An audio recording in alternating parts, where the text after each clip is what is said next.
Guys, welcome to Mooppan's vlogs. വണക്കം.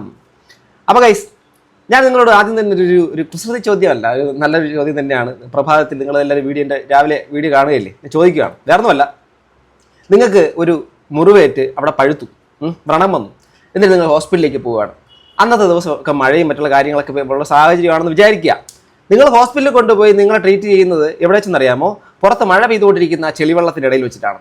എന്നിട്ട് നിങ്ങൾ അവിടെ തന്നെ ഇരുത്തുന്നു. നിങ്ങൾക്ക് മലമൂത്ര വിസർജനം നടത്താൻ വേണ്ടി ടോയ്ലറ്റിൽ പോകുന്ന സാഹചര്യമില്ലെന്നേ, നിങ്ങൾ അവിടെ തന്നെ ഇരിക്കണമെന്നാണ് ഡോക്ടർ പറഞ്ഞേക്കണം, എങ്കിൽ അസുഖം ഭേദമാവുള്ളൂ. നിങ്ങൾ അവിടെ തന്നെ ഇരിക്കുന്നു, അവിടെ തന്നെ മലമൂത്ര വിസർജനം നടത്തുന്നു. അതിനുശേഷം നിങ്ങൾക്ക് ഇവിടെ ഈ ചൊറിയും ഈ മരുന്ന് വെച്ച സ്ഥലത്ത് ഇഞ്ചക്ഷനൊക്കെ വെച്ചേക്കുമല്ലേ, ആ ചൊറിച്ചിൽ വരുമ്പോൾ നിങ്ങൾ എന്ത് ചെയ്യും? നിങ്ങൾ താഴെ കിടക്കുന്ന മണ്ണ് വാരി അവിടെ അങ്ങോട്ട് പൊത്തും. അങ്ങനെ കുറച്ച് നാൾ കഴിയുമ്പോൾ നിങ്ങൾ എന്താ പറയുക, നിങ്ങൾ അസുഖം ഭേദമായി നിങ്ങൾ തിരിച്ചു വരുമോ?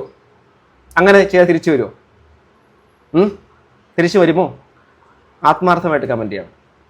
ഒരുപാട് വിഷയങ്ങൾ നിങ്ങളെ മുമ്പിലേക്ക് പറയാൻ വേണ്ട ഒത്തിരി വിഷയങ്ങളുണ്ട്. പക്ഷെ എന്തുകൊണ്ട് ഈ വിഷയം സെലക്ട് ചെയ്യുന്നത് വെച്ച് കഴിഞ്ഞാൽ, ONV എഴുതിയൊരു വാക്ക് മനസ്സിനകത്ത്, ഭൂമിക്കൊരു ചരമഗീതം എന്നുള്ളൊരു കവിതയ്ക്കകത്ത്, ഇനിയും മരിക്കാത്ത ഭൂമി നിന്നാസന്ന മൃതിയിൽ നിനക്കാത്മശാന്തി.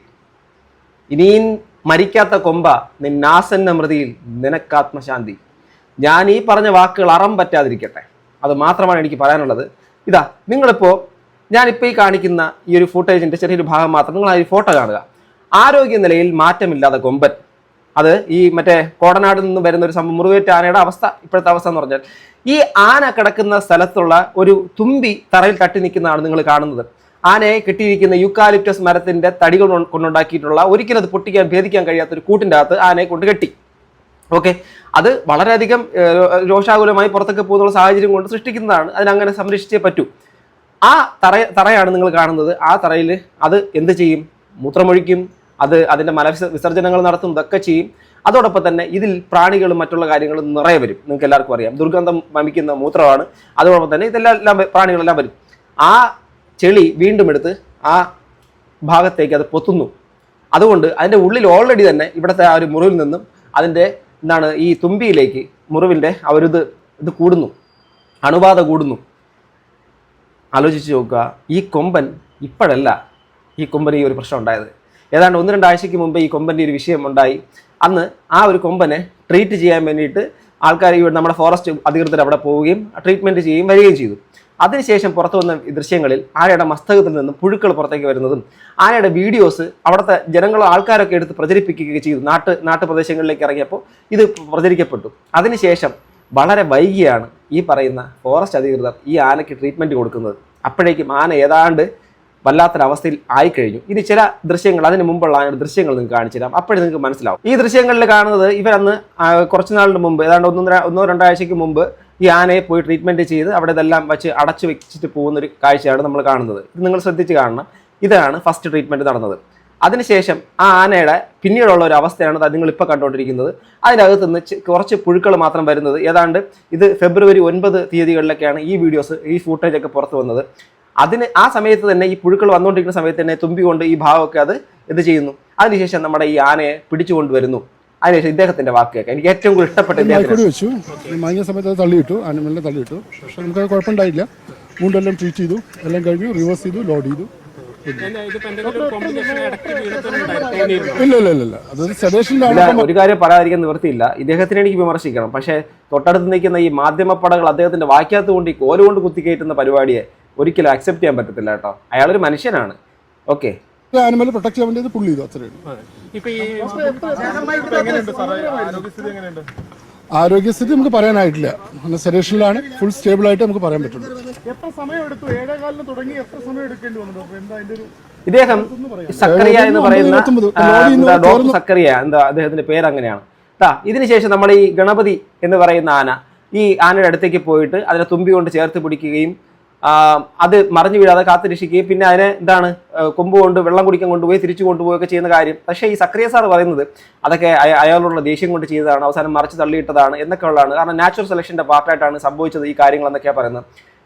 ഈ ആനയ്ക്ക് ഇപ്പോഴും ഈ വിഷയം ഗുരുതരമാകുന്നതിന് മുമ്പ് ആനയ്ക്ക് വ്രണമുണ്ടായ സ്ഥലത്തേക്ക് ആന ഈ വെള്ളമെടുത്ത് അടിച്ചുകൊണ്ടേയിരുന്ന ദൃശ്യമാണ് നിങ്ങളിപ്പോൾ കണ്ടുകൊണ്ടിരിക്കുന്നത്. ഇങ്ങനെ നിരവധി അനവധി വിഷയങ്ങൾ ഈ ഒരു സാധനത്തിൻ്റെ അകത്ത് വന്നിട്ടുണ്ട്. പക്ഷെ ഇദ്ദേഹം സംസാരിക്കുന്ന രീതിയിൽ, ഇദ്ദേഹത്തിന്റെ ഒരു ഭാഷയിൽ അത് എന്താണ് അദ്ദേഹം ഉദ്ദേശിക്കുന്നത് നിങ്ങൾ ശ്രദ്ധിക്കണം. അടുത്ത ചിലപ്പോൾ ഒരാഴ്ച ഞാൻ വീണ്ടും സർജറി ഉണ്ടാവും. ഈ അനസ്തീഷ്യ കൊണ്ട് എനിക്ക് ഇനിയും പ്രശ്നം വരും. നിങ്ങൾ ചോദിക്കും, ഇത് പ്രൊഫഷണൽസ്, ഞങ്ങളും പ്രൊഫഷണൽസ് ആണ്. ഓക്കെ, 10-22 കൊല്ലമായിട്ട് ചെയ്യുന്നൊരു കാര്യമാണിത്. സോ ഞങ്ങൾക്കറിയാം, അത് അസസ് ചെയ്തിട്ടേ നമ്മൾ ചെയ്യുള്ളൂ. ആനയുടെ ഹെൽത്ത്, ആനയുടെ ബോഡി കണ്ടീഷൻ, അവൾ നിൽക്കുന്ന സ്ഥലം, ഇതെല്ലാം നോക്കിയിട്ട് ഞങ്ങളൊരു മരുന്ന് എത്ര വേണമെന്ന് തീരുമാനിക്കുള്ളൂ, ഏത് ലെവൽ വേണമെന്ന് തീരുമാനിക്കുള്ളൂ. ഇതിപ്പോൾ ചെറിയ അളവിലാണോ കൊടുത്തിരിക്കുന്നത്? എങ്ങനെയായിരുന്നു ഇതിന്റെ ഒരു കണ്ടീഷൻ? ഞാൻ പറഞ്ഞില്ലേ, നാർക്കോസിസ് എന്ന് പറഞ്ഞ ലെവലാണ്. Standing sedation. ആനിമലിന് എല്ലാ കോൺഷ്യസും വേണം, അല്ലെങ്കിൽ ആനിമൽ വീണുപോയി. ഓക്കെ, അദ്ദേഹം പറയുന്നതിലൂടെ തീർച്ചയായിട്ടും അതിന് വേണ്ടിയിട്ടുള്ള എല്ലാ കാര്യങ്ങളും നോക്കിയതിന് ശേഷമാണ് ഡോക്ടർ അരുൺ സക്രിയ അദ്ദേഹം ഇതിന് നേതൃത്വം കൊടുക്കുകയും ആ ഒരു കാര്യങ്ങളെല്ലാം ക്ലിയർ ചെയ്യുകയും ചെയ്തു. പക്ഷേ അദ്ദേഹം പറഞ്ഞൊരു കാര്യം, ഈ ഒരു ഇപ്പം നമ്മുടെ മുമ്പിൽ നിൽക്കുന്ന കാര്യം എന്താ, ആ ഒരു ആന കാട്ടിൽ വളർന്ന ജീവിയാണ്. നാച്ചുറൽ സെലക്ഷൻ്റെ ഭാഗമായിട്ട് ആ ബുള്ളുകൾ തമ്മിൽ, അഥവാ രണ്ട് കൊമ്പൻ ആനകൾ തമ്മിൽ അങ്ങോട്ടും ഇങ്ങോട്ടും അടിക്കുകയും, അതായത് അവരുടെ ബ്രീഡിങ്ങിന് വേണ്ടിയിട്ടാണ് പരിപാടി നടക്കുന്നത്. അങ്ങനെ പല മൃഗങ്ങളും ചെയ്യാറുണ്ട്. അതിൻ്റെ ഭാഗമായിട്ട് ഈ ഒരു കാര്യം ചെയ്ത് അങ്ങോട്ടും ഇങ്ങോട്ടും ഇടിച്ചതിൻ്റെ ഭാഗമായിട്ട് മറ്റേ കൊമ്പൻ്റെ ഇത് എവിടേക്ക് നമ്മുടെ എന്താണ് അവൻ്റെ കൊമ്പ് കയറി ഇവിടെ കൊണ്ട് മനസ്സിലാകുന്നുണ്ടോ? അപ്പോൾ ആ ഒരു പ്രശ്നം തന്നെയാണ് വിഷയം. ഓക്കെ, അപ്പോൾ അത് ഗുരുതരമായി മുറിവായി മാറി. അതിനുശേഷം ഇവർ കൊണ്ട് അകത്ത് അതിന് ആദ്യത്തെ ട്രീറ്റ്മെൻറ്റ് കൊടുക്കുന്നു. രണ്ടാമത് ആൾക്കാർ അഥവാ പൊതുജനങ്ങൾ ഇത് പ്രചരിപ്പിച്ചതിൻ്റെ ഭാഗമായി, ഇത് പബ്ലിക് പ്രചരിപ്പിച്ചതിൻ്റെ ഭാഗമായിട്ട് ഇവർക്ക് വീണ്ടും അവിടേക്ക് പോകേണ്ടി വരുന്നു. അങ്ങനെ അവനെ നാട്ടിലേക്ക് കൊണ്ടുവന്ന് ഈ ഒരു ട്രീറ്റ്മെൻറ്റ് കൊടുക്കുന്ന ഈ സ്ഥലത്തേക്ക് കൊണ്ട് കെട്ടുന്നു. സാറേ, നമ്മൾ സാറിൻ്റെ അത്രയൊന്നും വലിയ വിവരവും വിദ്യാഭ്യാസമൊന്നുമില്ല, ബാക്കി സാർ പറയട്ടെ. സ്റ്റാൻഡിൽ വന്ന് വീണ് കഴിഞ്ഞാൽ ഡെത്താവും. അത് കൃത്യമായിട്ട് അതിൻ്റെ റിഫ്ലക്സർ എല്ലാം വർക്ക് ചെയ്യണം, നിൽക്കാൻ പറ്റണം, ഒരു വണ്ടി കുലുങ്ങി കഴിഞ്ഞാൽ ബാലൻസ് ചെയ്യാൻ പറ്റണം. ആ രീതിയിലുള്ള കൃത്യമായിട്ട് ഡോസിൻ്റെ അളവ് കൊടുത്തിട്ടാണ് നമ്മൾ ചെയ്യുന്നത്. ഈ മയങ്ങി വീണപ്പോൾ ഒരു ആശങ്ക ഉണ്ടായിരുന്നു? മയങ്ങി വീണതല്ല, അത് മയങ്ങിയ സമയത്ത് വേറെ ആന വന്ന് ഇടിച്ചതാണ്, കുത്തിയതാണ്, അപ്പോൾ അത് താഴ്ത്തു വീണു. തീർച്ചയായിട്ടും ആശങ്ക. ഈ മയങ്ങി വീണ സമയത്ത് ഗണപതിക്ക്, ഏഴാറ്റുപുറം ഗണപതിയോ, അദ്ദേഹം ആ ആന വന്ന് ഇടിച്ച് വീഴ്ത്തിയെന്ന് പറയുന്നു. ആ ആന വന്ന് കുറേ നേരം ഇദ്ദേഹത്തിൻ്റെ അടുത്ത് നിൽക്കുകയാണ് ചെയ്തത്. ഇദ്ദേഹത്തിന് ചേർത്ത് നിൽക്കുന്നത് പോലെയാണ്. കാരണം നമ്മൾ ചിന്തിക്കുന്നത് മനുഷ്യന് മാത്രമാണ് ചില പ്രത്യേകമായിട്ടുള്ള ചില ഇമോഷൻസ് ഒക്കെ ഉള്ളതെന്നാണ്. സത്യമാണ്, അതങ്ങനെയാണ്. മൃഗങ്ങളും മനുഷ്യനും തമ്മിൽ കുറേ അധികം വിവേചന ബുദ്ധിയിലൊക്കെ വ്യത്യസ്തത ഉണ്ട്, വിവേകത്തിലും ഉണ്ട്. പക്ഷേ ഇത് ആ ഒരു സീൻ കണ്ട ഒരാളും അങ്ങനെ പറയുന്നത് ഞാൻ വിശ്വസിക്കുന്നില്ല. ആ ഒരു ഗണപതി എന്ന് പറയുന്ന ആന അടുത്ത് വന്ന് നിന്നിട്ട് ഇദ്ദേഹത്തിന് കുത്തി വീഴ്ത്തണമെങ്കിൽ ആ സമയത്ത് തന്നെ ആവാമായിരുന്നു. കുറേ നേരം വന്ന് നിന്നു അദ്ദേഹത്തിന് ചേർത്ത് നിർത്തും പോലെയൊക്കെ ഒരു തോന്നൽ നമുക്ക് തോന്നി. എങ്കിൽ നമ്മുടെ തോന്നൽ തന്നെ ആയിരിക്കും, ഇവർക്ക് തന്നെ ആയിരിക്കും അറിയാൻ പറ്റും. കാരണം ഇവർ കൂടുതൽ പഠിച്ചിട്ടുള്ള ആൾക്കാരും ഇതിനെക്കുറിച്ച് ഇവർ നന്നായിട്ട് അറിയുന്ന ആൾക്കാരുമാണ്. അതിനുശേഷം ലാസ്റ്റ് ആ ഒരു സാധനം വീഴുന്ന തുമ്പി വിടുന്ന സമയത്തേക്ക് ആന താഴേക്ക് പോകുന്നു, ചെറുതായിട്ടൊന്ന് തട്ടുന്ന പോലത്തെ ഫീൽ ഉണ്ടായിട്ടുണ്ടായിരുന്നു. മേ ബി അത് അവർക്കായിരിക്കും അതിൻ്റെ ക്യാരക്ടറിനെ കുറിച്ച് അറിയാൻ വേണ്ടിയിട്ട് പറ്റും. നമുക്ക് അതിനകത്ത് വിമർശനം ഉന്നയിക്കാൻ വേണ്ടിയിട്ട് പറ്റത്തില്ല. ബാക്കി കേൾക്കാം. പ്രൊട്ടക്ട് ചെയ്താണോ? അങ്ങനെ പറയാൻ പറ്റില്ല, പ്രൊട്ടക്ട് ചെയ്തൊന്നും പറയാൻ പറ്റില്ല. അതൊന്ന് പുഷ് ചെയ്തു, അത് വീണു.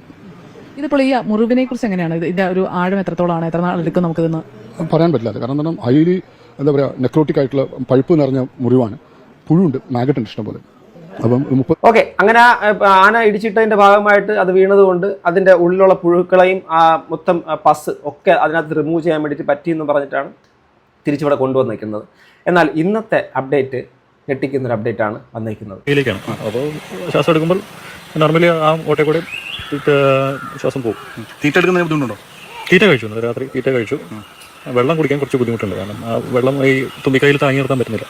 അപ്പോൾ അതിനുവേണ്ടി അത് അഡാപ്റ്റ് ചെയ്യണം. അല്ലെങ്കിൽ നമ്മൾ ഓസിറ്റ് കൊടുക്കുമ്പോൾ വായിലേക്ക് നേരിട്ട് ഓസിറ്റ് കൊടുക്കുക, അല്ലെങ്കിൽ തുമ്പിക്കൈയുടെ അറ്റത്ത് പിടിച്ച് കുടിക്കുന്ന രീതിയിലോ എന്തെങ്കിലും അഡാപ്റ്റേഷൻ ആന തന്നെ ചെയ്യണം. സ്മെല്ല് ചെയ്യാൻ പറ്റില്ല. പിന്നെ പൊടിയും അങ്ങനത്തെ സാധനങ്ങൾ ലങ്സിലേക്ക് പോകാൻ സാധ്യതയുണ്ട്. ഇൻഫെക്ഷൻ സാധ്യത കൂടുതലാണ്. അതെ, ഈ മണ്ണ് വാരിപ്പത്താനുള്ള ശ്രമമൊക്കെ ഇവിടെ വന്ന് തുടങ്ങി അത് ചെയ്യുന്നുണ്ട്. അതിന്റെ നോർമൽ ആക്ടിവിറ്റി അവൻ ചെയ്യുന്നുണ്ട് ഇപ്പോൾ. അപ്പോൾ അത് ഈ റിക്കവറിക്ക് ബാധിക്കില്ലേ? ആ റിക്കവറി ബാധിക്കും. അപ്പോൾ കണ്ടിന്യൂസ് ആയിട്ട് ക്ലീൻ ചെയ്തിരിക്കണം, ഫുൾ ടൈം അപ്പോൾ ആളുണ്ടാവും. ഓക്കെ, ഇവരുടെ ഞാനൊരു കാര്യം പറയാം. അദ്ദേഹത്തിന്റെ നമ്മുടെ അരുൺ സക്രിയ എന്ന് പറയുന്ന അദ്ദേഹം പറഞ്ഞ ഒരു വീഡിയോക്കകത്ത് പറഞ്ഞൊരു കാര്യമാണ്. ഏതാണ്ട് കഴിഞ്ഞ മാസമോ എന്തോ 10-12 ആനകളാണ് ഈ ബ്രീഡിംഗ് സമയത്ത് അങ്ങോട്ടും ഇങ്ങോട്ടും കുത്തി മരിക്കുകയും പോസ്റ്റ്മോർട്ടം നടത്തുകയൊക്കെ ചെയ്തിട്ടുള്ളത്. അതുകൊണ്ട് അവർക്ക് ഇതൊരു വളരെ നോർമൽ ആയിട്ടുള്ളൊരു കാര്യമാണ്. ഞാനും അതിന് നോർമൽ അല്ലാതെ കാണുന്നില്ല. സ്വാഭാവികമായിട്ടും അത് അറിയുന്ന ഒരു വിദഗ്ധർ പറയുന്നതിനപ്പുറം ഇപ്പോൾ റോക്കറ്റിനെ കുറിച്ച് ഇലോൺ മസ്ക് പറയുന്ന ഒരു സ്ഥലത്ത് വെച്ച് ഞാൻ പോയി അവിടെ അഭിപ്രായം പറഞ്ഞാൽ എന്തായിരിക്കും അവസ്ഥ? സോ നമുക്കത് അറിയില്ല, സത്യമാണ്. പക്ഷേ എങ്കിലും ഞാനൊരു കാര്യം പറയാം. അദ്ദേഹം പറഞ്ഞതിനകത്ത് നമ്മളിത് നിരന്തരം കാണുന്നൊരു കാര്യമാണ്. അതുകൊണ്ട് നമ്മളെ സംബന്ധിച്ചുള്ളത് അത് ബാധിക്കുന്ന കാര്യമല്ല എന്നവർ പറയുമ്പോൾ തന്നെ ഒരു കാര്യം കൂടെ പറയുന്നു. പബ്ലിക്കാണ് ഈ ഒരു കാര്യത്തിനെ നമ്മുടെ സമൂഹത്തിൻ്റെ മുമ്പിലേക്ക് അതിൻ്റെ വീഡിയോ ആൾക്കാരിലേക്ക് എത്തിക്കുകയും ആ സംഭവം എല്ലാ ആൾക്കാരിലേക്കും ഇൻഫർമേഷൻ കൈമാറ്റം ചെയ്യപ്പെടുകയും ചെയ്തതിലൂടെ ഈ വിഷയം കൂടുതൽ ആൾക്കാരിലേക്ക് അറിഞ്ഞു. അതിൽ ഒരു ഇനിഷ്യേറ്റീവ് എടുക്കാതിരിക്കാൻ കഴിയാത്തതിനാൽ മാത്രമാണ് ഇവർ ഇതിനകത്ത് ഇനിഷ്യേറ്റീവ് എടുത്തിട്ടുള്ളത്. ഇല്ലായെങ്കിൽ ഈ കൊമ്പൻ ഇതിനു മുമ്പേ തന്നെ കാട്ടിൽ കിടന്ന് ചിലപ്പോൾ 2-3 ദിവസത്തിനകത്തൊക്കെ ചരിഞ്ഞിട്ടുണ്ടാവും. ഇനി നമുക്ക് മറ്റൊരു കാര്യത്തിൽ കൂടെ ചിന്തിക്കാം. അവിടെ നിന്ന് പിടിച്ചുകൊണ്ടുവന്ന കൊമ്പന് ഇവിടെ എന്താണ് ബെറ്റർ ആയിട്ടുള്ള സംഭവം കിട്ടുന്നതെന്നാണ്. കുറച്ച് നാളിന് മുമ്പ് ഇവർ തന്നെ പോയി ട്രീറ്റ്മെൻറ്റ് ചെയ്ത കൊമ്പനാണല്ലോ ഇപ്പോൾ ഇത്രയും ഗുരുതരാവസ്ഥയിലെത്തിയത്. ഒരു ട്രീറ്റ്മെൻറ്റിന് നമ്മൾ ഒരു പനിക്ക് അല്ലെങ്കിൽ ഒരു ജലദോഷത്തിന് അല്ലെങ്കിൽ നമ്മളൊരു എന്താ പറയുക എന്ത് അസുഖമായി കൊണ്ടുപോട്ടെ, ടോൺസിലൈറ്റീസിന് അല്ലെ ഒരു ആന്റിബയോട്ടിക് ഒക്കെ ആണെങ്കിൽ ഒരു 7 ഡേയ്സോളം നീണ്ടു നിൽക്കും. അപ്പോൾ അങ്ങനെയുള്ള ഒരു സിസ്റ്റം, ഒരു മരുന്ന് കൊടുക്കുന്ന സാഹചര്യം ഉണ്ടാവുമല്ലോ. ഞാൻ കണ്ടിട്ടുണ്ട്, ഡിസ്കവറി ചാനലിൽ കണ്ടിട്ടുണ്ട്, മറ്റുള്ള ഈ എന്താണ് പല രാജ്യങ്ങളിലുള്ള കെനിയ, മറ്റുള്ള പല രാജ്യങ്ങളിലുള്ള ആൾക്കാർ ചെയ്യുന്നത് കണ്ടിട്ടുണ്ട്. ഈവൻ തമിഴ്നാട്ടിൽ പോലും ഞാൻ കണ്ടിട്ടുണ്ട്.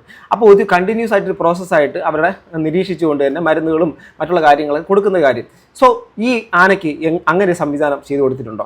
ആനയ്ക്ക് ഒരു മുറിവേറ്റു, അവർക്ക് മറ്റുള്ളവരുടെ മുമ്പിലേക്ക് എന്താണ് ബുദ്ധിമുട്ടുണ്ടാവാതിരിക്കാൻ വേണ്ടിയിട്ട് അവരുടെ നടപടി ഏറ്റെടുത്തതുപോലെ കുറച്ച് കാര്യങ്ങളൊക്കെ ചെയ്തു. അതിനുശേഷം അവിടെ നിന്ന് ജനങ്ങളുടെ മൊത്തത്തിൽ ഒരു രോഷം വന്ന സമയത്ത് അവിടെ നിന്ന് നാട്ടിലേക്ക് പിടിച്ചുകൊണ്ട് വന്നു. എന്നിട്ട് എന്ത് സംഭവിച്ചു? കോടനാട് കൊണ്ടുവന്ന് അവിടെ ഇട്ടിട്ടുണ്ട്. ഇട്ടിരിക്കുന്ന സ്ഥലത്തോ ആ ആന കാട്ടിൽ കിടന്ന സമയത്ത് മഡ് ബാത്ത് ചെയ്തിട്ടുണ്ടായിരുന്നു, അതിൻ്റെ ഇവിടെ ചെളിയെ പൊത്തുമായിരുന്നു. പക്ഷെ ഇതൊന്നും ഒരിക്കലും വൃത്തിഹീനമായ സാഹചര്യത്തിലുള്ള ചെളിയായിരുന്നില്ലല്ലോ. ഇത് അവിടെ മൂത്രം ഒഴിക്കുന്നു, മറ്റുള്ള കാര്യങ്ങളെല്ലാം ചെയ്യുന്നു, പ്രാഥമിക കർത്തവ്യങ്ങളൊക്കെ നടത്തുന്ന, ആ കൃത്യങ്ങളൊക്കെ നടത്തുന്ന അതേ സാധനമാണ് എടുത്ത് പൊത്തുന്നത്. അപ്പോൾ ഏത് കോമൺ സെൻസ് ഉള്ള, എനിക്കതാ മനസ്സിലാകത്ത ഡോക്ടർ അരുൺ സക്കറിയെ പോലത്തെ പ്രഗത്ഭനായിട്ടുള്ള ഇതിനെക്കുറിച്ചെല്ലാം ആനയുടെ എല്ലാ കാര്യങ്ങളെക്കുറിച്ച് മനസ്സിലാക്കുന്ന ഇത്രയും ഡോക്ടർമാർ നിരീക്ഷിച്ചുകൊണ്ടിരിക്കുമ്പോൾ അവർ ആ തറയിലേക്ക് എന്തുകൊണ്ട് നോക്കുന്നില്ല എന്നാണ് ഒന്ന്. അല്ലെങ്കിൽ അവിടെ തറയിൽ ചെറിയ കോൺക്രീറ്റിൻ്റെ ഒരു സംഭവം ചെയ്തിട്ടുണ്ടായിരിക്കണമായിരുന്നു. അതല്ല എങ്കിൽ ആ സ്ഥലത്ത് എന്തെങ്കിലും മാറ്റോ, ഒരു റബ്ബർ മാറ്റോ മറ്റുള്ള കാര്യങ്ങളോ ചെയ്യണമായിരുന്നു. അല്ലെങ്കിൽ നമ്മുടെ എന്താണ് ഇതുണ്ടല്ലോ, നമ്മുടെ തറയിൽ നടക്കുന്ന വിരിക്കുന്ന ഒരുപാട് കാര്യങ്ങൾ, കോൺക്രീറ്റിന്റെ പീസുകളൊക്കെ കിട്ടുന്ന സംഭവം ഉണ്ടാവും അല്ലേ? അങ്ങനെ എന്തെങ്കിലുമൊക്കെ ഇന്റർലോക്ക് പോലുള്ള പരിപാടികളൊക്കെ ചെയ്യാമായിരുന്നു. എന്തെങ്കിലുമൊക്കെ ഒരു കാര്യം. ഇത്രയും വ്രണമുള്ള ഒരു ആന സ്വാഭാവികമായിട്ടും അത് തറയിൽ നിന്ന് മണ്ണ് വാരുന്ന കാര്യങ്ങളൊക്കെ അറിയാം. അതിൻ്റെ ഈ യൂറിൻ അടക്കമുള്ള മറ്റുള്ള കാര്യങ്ങളൊക്കെ പുറത്തേക്ക് പോകണം. അങ്ങനെയുള്ള എല്ലാ സംവിധാനങ്ങളും കൂടെ ചെറിയ രീതിയിൽ ചെയ്തിട്ട് അതിനവിടെ കൊണ്ട് കെട്ടിയിട്ടുണ്ടായിരുന്നെങ്കിൽ ഈ പറയുന്നതിനകത്ത് പ്രധാനമായിട്ട് അവരും പോയിന്റ് ഔട്ട് ചെയ്യുന്നത് ഇതിനകത്തേക്ക് വീണ്ടും ഈ അഴുക്ക് എടുത്ത് പൊത്തുന്നതാണ്. ആ അഴുക്ക് അത് പ്രാണവേദന കൊണ്ട് പൊത്തുന്നതാണ്. ആ പൊത്തുന്ന അഴുക്ക് അവിടെ ഇരുന്ന് വീണ്ടും വ്രണമായി അവിടെ വീണ്ടും പുഴുക്കളുണ്ടാകുന്നതാണ്. അവിടെ ദുർഗന്ധം ഉണ്ടാകാതിരിക്കാനുള്ള സാധ്യതയും അവിടെ ഈ ഈച്ചകളും മറ്റുള്ള കാര്യങ്ങൾ ഫ്ലൈസ് ഒന്നും വരാതിരിക്കാത്തുള്ള സാഹചര്യങ്ങളൊക്കെ സൃഷ്ടിക്കേണ്ടത് ആരാണ്? ഞങ്ങളാണോ? ഞങ്ങൾക്ക് വിവരമില്ല. ഞങ്ങൾ സാധാരണക്കാരാണ്. നിങ്ങൾ ഒരുപാട് ആനകളുടെ ഡെഡ് ബോഡീസും ആനകളുടെ അവസ്ഥയും നിരന്തരമായിട്ട് ആനയുടെ ബിഹേവിയേഴ്സും കണ്ടുകൊണ്ടിരിക്കുന്ന ആൾക്കാരാണ്. ഞങ്ങൾ ആരും കാട്ടിനകത്തല്ല. നിങ്ങൾ കാട്ടിനകത്ത് സർവേലൻസ് വെച്ചിട്ട് നിങ്ങൾ മൊത്തം കണ്ടുകൊണ്ടിരിക്കുന്ന ആൾക്കാരാണ് സാർ. പിന്നെ സാർ, നമ്മൾ അഭിപ്രായം പറയുന്ന ഒരൊറ്റ കാര്യമേ ഉള്ളൂ. സാർ അടങ്ങുന്ന ഈ പറയുന്ന ഫോറസ്റ്റ് ഡിപ്പാർട്ട്മെന്റ് ആയിക്കോട്ടെ, മറ്റുള്ള ആൾക്കാരായിക്കോട്ടെ, ഇന്ന് അവിടെ ഔദ്യോഗിക തലത്തിൽ നിൽക്കുന്ന ഓരോ ആൾക്കാരായിക്കോട്ടെ, സാർ ഞങ്ങൾ എന്തെങ്കിലും സാധനങ്ങൾ വാങ്ങുന്നതിൻ്റെ അതിൽ നിന്ന് കിട്ടുന്ന നികുതി പണത്തിൽ നിന്നൊരു അംശമാണ് സാറിനും നിങ്ങൾക്കും എല്ലാവർക്കും ആ ആനയ്ക്ക് ട്രീറ്റ്മെൻറ്റിന് പോലും ഞങ്ങളുടെ പോക്കറ്റിൽ നിന്നുള്ള ചെറിയ എമൗണ്ട് ആണ് അവിടെ ചിലവഴിക്കപ്പെടുന്നത് സാർ. അതുകൊണ്ട് ഞങ്ങളുടെ മുമ്പിൽ നിങ്ങളിത് കൊണ്ടുവന്ന് കാണിച്ച സ്ഥിതിക്ക് അതിന് നല്ല രീതിയിൽ ട്രീറ്റ്മെൻറ്റ് കൊടുക്കേണ്ടത് നിങ്ങളുടെ കടമയാണ് സാർ. അപ്പം നിങ്ങൾ അത് ചെയ്യാതെ നിങ്ങൾ ഇപ്പം തന്നെ പറയുന്നു, ഞാനതാ ആദ്യം പറഞ്ഞത്, നമുക്ക് കേൾക്കാം 2-3 ദിവസം കഴിഞ്ഞിട്ട് നമുക്ക് മറ്റൊരു ദുഃഖവാർത്ത കേൾക്കാതിരിക്കട്ടെ എന്ന് ആത്മാർത്ഥമായിട്ട് ഞാൻ പ്രാർത്ഥിക്കുന്നു. കാരണം ആ ഒരു ആനയുടെ ഒരു ആനയ്ക്ക് എന്തെങ്കിലും സംഭവിച്ചു കഴിഞ്ഞാൽ നമ്മൾ എന്താ പറയുക, നമുക്ക് സ്വാഭാവികമായിട്ടും കുറേ അധികം ആനപ്രേമികൾക്ക് ഇതുണ്ടാവും. ഞാൻ ഇപ്പോൾ പറയും, നിങ്ങളൊരു ആനപ്രേമിയാണോ, ഉത്സവപ്രേമിയാണോ, മറ്റേ പൂരപ്രേമിയാണോ? അല്ല. ഞാൻ എൻ്റെ ഇൻസ്റ്റാഗ്രാമിൽ എന്നെ ഫോളോ ചെയ്യുന്നവർക്ക് വ്യക്തമായിട്ട് അറിയാം എന്താണ് എൻ്റെ അക്കാര്യത്തിൽ നിലപാട്. ആന ഒരു കാട്ടിൽ ജീവിക്കേണ്ട ജീവിയാണ്. അതിൻ്റെതായിട്ടുള്ള രീതിയിൽ അവിടെ നടത്തണമെന്ന് ആഗ്രഹിക്കുന്ന ഒരാളാണ്. അല്ല നാട്ടിൽ കൊണ്ടുവന്ന് ജനങ്ങളെ കൊല്ലുന്ന ഒരു കാര്യത്തിനോട് ഞാൻ യോജിക്കത്തില്ല. അതൊരിക്കലും നല്ലതും അല്ല. അത് ഏതാനയാലും പെണ്ണാനായാലും ആണാനായാലും എൻ്റെ നിലപാടതാണ്. പക്ഷേ ഇവിടുത്തെ ഒരു കാര്യം, കാട്ടിൽ കിടന്ന ആനയ്ക്ക് ഒരു ബുദ്ധിമുട്ട്, തമ്മിൽ കുത്തേറ്റ് സംഭവിച്ചു, ഒരു ക്ഷതം സംഭവിച്ചു, അതിന് ഗുരുതരമായ മുറിവാണ് കണ്ടെത്തി, ജനങ്ങൾ അതിൻ്റെ വീഡിയോ പ്രചരിപ്പിച്ചു. ആ പ്രചരിക്കപ്പെട്ടതിനാൽ നിങ്ങൾ അതിന് ട്രീറ്റ്മെൻറ്റ് കൊടുക്കുന്ന സാഹചര്യം ഫസ്റ്റ് പോയി, രണ്ടാമത്തെ അറ്റംപ്റ്റ് ഇപ്പം നടത്തി, അതിനെ തിരിച്ച് നാട്ടിലേക്ക് കൊണ്ടുവന്നു. നാട്ടിൽ കൊണ്ട് കെട്ടിരിക്കുന്ന സാഹചര്യം തന്നെ സാർ നമ്മളെ അമ്പരപ്പിക്കുന്ന സാഹചര്യമാണ്. എന്നിട്ട് പറയുന്നു തുമ്പിയിലേക്ക് ഇത് വ്യാപിച്ചിരിക്കുന്നു, അണുബാധ ബാധിച്ചിരിക്കുന്നു. സാർ ഇതുപോലെയാണോ സാർ ട്രീറ്റ്മെൻറ്റ് ചെയ്യുക? അറിയത്തില്ല സാർ, ചോദിക്കുന്നതാണ്. കാരണം നമ്മളൊരു ഹോസ്പിറ്റലിൽ കൊണ്ടുപോയി നമ്മളൊരു രോഗിക്ക് അസുഖം വന്നാൽ, തുടക്കത്തിൽ ചോദിച്ചതുപോലെ ഒരു അസുഖം വന്നൊരു രോഗിക്ക് അദ്ദേഹത്തിൻ്റെ കാലിൽ വ്രണം വന്നു കഴിഞ്ഞാൽ അയാളെ മഴവെള്ളത്തിൽ പിടിച്ച് നിർത്തുമോ സാർ? അതോ ടോയ്ലറ്റിൻ്റെ അകത്ത് കൊണ്ടുപോയി കിടത്തി ഉറക്കുമോ സാർ? അതിനും വേണ്ടി ആ ഒരു കാര്യത്തിനനുസരിച്ചിട്ടുള്ള ഒരു കാര്യങ്ങളും ചിട്ടവട്ടങ്ങളിൽ അതിനെ ട്രീറ്റ് ചെയ്യാൻ. ഇത് മരണപ്പെട്ടാലും ഇല്ല, അവർക്കൊന്നും ഒരു പ്രശ്നമല്ല. കാരണം അതിനത്രയും ഗുരുതരമായ മുറിവേറ്റിരുന്നു, സ്വാഭാവികമായിട്ട് അതുകൊണ്ട് മരണപ്പെട്ടു എന്ന് പറയാൻ എളുപ്പമാണ്. അതുകൊണ്ട് ഒരു ജീവിയുടെ നമ്മുടെ മുമ്പിൽ കൊണ്ട് നിർത്തി ഇപ്പം ചാനലുകാരും വാർത്തയായിട്ട് ആഘോഷിക്കുകയൊക്കെ ചെയ്യുന്നുണ്ട്. സോ ഇതിനകത്ത് ഒരു നീതി നിഷേധിക്കപ്പെടുന്നു എന്നൊരു തോന്നൽ. അതൊരു വാവിടാ പ്രാണിയാണെന്ന് നമ്മൾ പറയും. വാവിടാ പ്രാണി എന്ന് വെച്ചാൽ എന്താ? അത് അതിൻ്റെ ഭാഷയിൽ സംസാരിക്കും, പക്ഷെ നമുക്ക് ആ ഭാഷ അറിയില്ലല്ലോ. അതുകൊണ്ട് നമ്മുടെ ഭാഷയിൽ സംസാരിക്കാത്തതുകൊണ്ട് മിണ്ടാപ്രാണി എന്നുള്ള രീതിയിലേക്ക് നമ്മൾ ആ പദം ഉപയോഗിക്കുന്നു എന്നുള്ളതാണ്. പെറ്റ് ലവേഴ്സിനൊക്കെ മനസ്സിലാക്കാൻ വേണ്ടിയിട്ട് പറ്റും. നമ്മളിപ്പോൾ ഈ കാണുന്ന കാഴ്ച പെറ്റ് ലവേഴ്സിനായിരിക്കും കുറച്ചുകൂടെ കൂടുതൽ റിലേറ്റ് ചെയ്യാൻ പറ്റുക. സ്വന്തം ഓമനിച്ച് വളർത്തുന്ന ഒരു മൃഗത്തിന് എന്തെങ്കിലും ബുദ്ധിമുട്ട് സംഭവിച്ച് ഈ ഹോസ്പിറ്റലുകളിലേക്ക് കൊണ്ടുപോകുന്ന സമയത്ത് അവിടെ നിന്ന് എന്തെങ്കിലും പ്രശ്നങ്ങളാൽ അതിനെന്തെങ്കിലും സംഭവിച്ചു കഴിഞ്ഞാൽ അത് വലിയൊരു ഗുരുതരമായ പ്രശ്നമായിട്ട് മാറും. ഞാൻ അങ്ങനെ ഒരു കാര്യം കൊടപ്പനക്കുന്നിൻ്റെ ഇതുമായിട്ട് ബന്ധപ്പെട്ടിട്ട് ഇതേ മൃഗസംരക്ഷണ വകുപ്പിൻ്റെ കീഴിലോ അതോ അതിൻ്റെ ഇതിൽ വരുന്നതാണെന്ന് തോന്നുന്നു ആ ഹോസ്പിറ്റൽ, അന്ന് ഞാൻ അതിനെക്കുറിച്ച് വീഡിയോ ചെയ്തിട്ടുണ്ടായിരുന്നു. കരഞ്ഞ് നിലവിളിക്കുന്ന കുറേ ആൾക്കാർ, അവരുടെ കൊണ്ടുപോകുന്ന മൃഗങ്ങളെല്ലാം ചത്ത് തിരിച്ചു വരുന്നു. ആലോചിക്കണം. അപ്പോൾ ഇവിടെ ഈ ഒരു കൊമ്പൻ രക്ഷപ്പെട്ട് വരണം എന്നാണ് അവരുടെ ആഗ്രഹമെങ്കിൽ അതങ്ങനെ സംഭവിക്കട്ടെ, അതിനുവേണ്ടി നമുക്ക് തീർക്കാം. പക്ഷേ ആ കൊമ്പൻ രക്ഷപ്പെടുന്നുള്ള സാഹചര്യം നിങ്ങൾ സൃഷ്ടിച്ചിട്ട് പോലും ഇല്ല എന്ന് ഓർക്കുമ്പോൾ ആ കൊമ്പൻ എങ്ങനെ രക്ഷപ്പെടാനാണ് എന്നുള്ളൊരു ചോദ്യമാണ് ഞാൻ മുമ്പിൽ വെക്കുന്നത്. അങ്ങനെ അതിന് എന്തെങ്കിലും അപായം സംഭവിക്കുകയോ അതിന് ഗുരുതരമായിട്ട് തന്നെ അണുബാധ ഉണ്ടാവുകയോ ചെയ്തു കഴിഞ്ഞാൽ ആ അണുബാധയ്ക്കുള്ള ഉത്തരവാദി കാട്ടിൽ കിടന്ന കൊമ്പനായിരുന്നെങ്കിൽ, ഒരു ട്രീറ്റ്മെൻറ്റും കിട്ടാതെ മരിച്ചവനാണെങ്കിൽ അവൻ്റെ ഉത്തരവാദിത്വം എന്ന് പറയാം. നിങ്ങൾ ട്രീറ്റ്മെൻറ്റ് തുടങ്ങി ആ സമയം മുതൽ ഈ നിമിഷം വരെ അവൻ ജീവിച്ചിരിക്കുന്നുവെങ്കിൽ നിങ്ങളുടെ ഉത്തരവാദിത്വത്തിൽ അവൻ ജീവിച്ചിരിക്കുന്നു. അവനിനി ഈ ഒരു കാരണത്താലാണ് അവന് എന്തെങ്കിലും ഒരു ബുദ്ധിമുട്ടുണ്ടാവുകയാണെങ്കിൽ അതിൻ്റെ ഉത്തരവാദികൾ നിങ്ങൾ തന്നെയായിരിക്കും. അതിൽ നിന്ന് കൈയൊഴിയാൻ പറ്റത്തില്ല. അവിടെ നിങ്ങൾ 12-20 മറ്റേ പോസ്റ്റ്മോർട്ടം നടത്തിയവരാണ്, അല്ലെങ്കിൽ നമ്മൾ ഒത്തിരി സംഭവങ്ങളൊക്കെ ചെയ്തവരാണ് എന്നൊരു വലിയ വർത്തമാനം പറഞ്ഞിട്ട് രക്ഷപ്പെടാനോ, അല്ലെങ്കിൽ രക്ഷപ്പെടാൻ മീൻസ് വാട്ട്, ആൾക്കാരുടെ മുമ്പിലേക്ക് വലിയ വർത്തമാനം പറയുന്ന കാര്യമൊന്നുമില്ല. അതാണ് ഇത് അവിടെ ചരിയാൻ വേണ്ടി നിർത്തിയിരിക്കും പോലെയാണ് ഫീൽ ചെയ്യുന്നത്. നിങ്ങൾ ആ തറ നോക്കുക, അത് അടിസ്ഥാനപരമായിട്ടുള്ള കാര്യമാണ്. ഒരു കൊമ്പൻ എത്രമാത്രം വെള്ളം കുടിക്കും, എത്രത്തോളം അതിനകത്ത് യൂറിൻ പാസ് ചെയ്യും, എത്രത്തോളം അതിന് മറ്റുള്ള വിസർജ്യങ്ങൾ പോവും, ഭക്ഷണം എടുക്കുന്നൊരു ഇതും കൂടെയാണ്. അപ്പം അതിൻ്റെ പെയിൻ അവിടെ നിൽക്കുന്നു, അവിടെ നിന്ന് നുരയും അത് മറ്റേ പുഴുക്കൾ നുരയ്ക്കുന്നു. അതുകൊണ്ടാണ് ഞാൻ ONVയുടെ ആ വരി കടമെടുത്ത് പറഞ്ഞത്, ഇനിയും മരിക്കാത്ത ഭൂമി നിന്നാസന്ന മൃതിയിൽ നിനക്കാത്മശാന്തി. ഇനിയും മരിക്കാത്ത കൊമ്പ നിന്നാസന്ന മൃതിയിൽ. മൃതി നിനക്ക് എന്നോ വരട്ടെ, കുറേ കാലം കഴിഞ്ഞ് കാണട്ടെ, അങ്ങനെ എന്തെങ്കിലുമൊക്കെ സംഭവിക്കില്ല. നമ്മളെല്ലാവരും മരണപ്പെടുന്ന ആൾക്കാരൊക്കെ തന്നെ.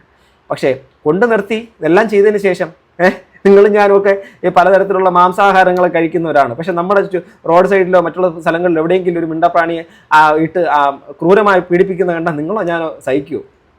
ഇത് ക്രൂരത അല്ല, എന്താണ് ഇതിപ്പോൾ? അവർ ട്രീറ്റ്മെൻറ്റ് ചെയ്യുന്നു, 24 മണിക്കൂർ സർവേലൻസ് ഉണ്ട്, ഡോക്ടർ കൂടെ ഉണ്ട്, എല്ലാ കാര്യങ്ങളും ഒക്കെ നടക്കുന്നു. പക്ഷേ അവരാരും കാണാത്തത് അതിന് ഏറ്റവും കൂടുതൽ സാഹചര്യം സൃഷ്ടിക്കുന്ന നിലമാണ്. ആ നിലത്ത് നിർത്തിക്കൊണ്ടാണ് അവർ പറയുന്നത് ഞങ്ങളെല്ലാം ചെയ്യുന്നു എന്ന്. എന്ത് പാടേത്? ഒരാളെ വെള്ളത്തിൽ പിടിച്ച് മുക്കിക്കൊണ്ട് ഞങ്ങൾ അത്യാവശ്യം നിറയെ ഓക്സിജൻ കൊടുക്കുന്നു എന്ന് പറഞ്ഞാൽ മുഖം മുക്കി വെച്ചിട്ട് വെള്ളത്തിൽ ഓക്സിജൻ ഉണ്ടല്ലോ, അവൻ അതിന് ശ്വസിച്ചോട്ടെ എന്ന് പറഞ്ഞാൽ ശരിയാവോ? അറിയില്ല ഗൈസ്, അറിയില്ല. നല്ല വാർത്തകൾ കേൾക്കാൻ വേണ്ടി കാത്തിരിക്കാം. ആ കൊമ്പനൊന്നും പറ്റാതിരിക്കട്ടെ.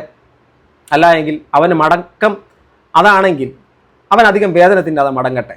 എന്നാലും ഈ കൃത്രിമത്വം കാണിച്ച് ജനങ്ങളുടെ മുമ്പിൽ കണ്ണിൽ പൊടിയിട്ട് ഞങ്ങളെല്ലാം കാണിച്ചു, ഞങ്ങളെല്ലാം ചെയ്തു, എന്നിട്ടും അവൻ വിട പറഞ്ഞു എന്നുള്ളൊരു വാക്ക് പറയാൻ ഇവർക്കാർക്കും കഴിയാതിരിക്കട്ടെ. ഇത്രേ പറയാനുള്ളൂ. നിങ്ങൾക്ക് എന്താണ് പറയാനുള്ളത് കാര്യത്തിൽ? അടുത്തൊരു വീഡിയോയിൽ വീണ്ടും കാണുന്നത് ഗൈസ്.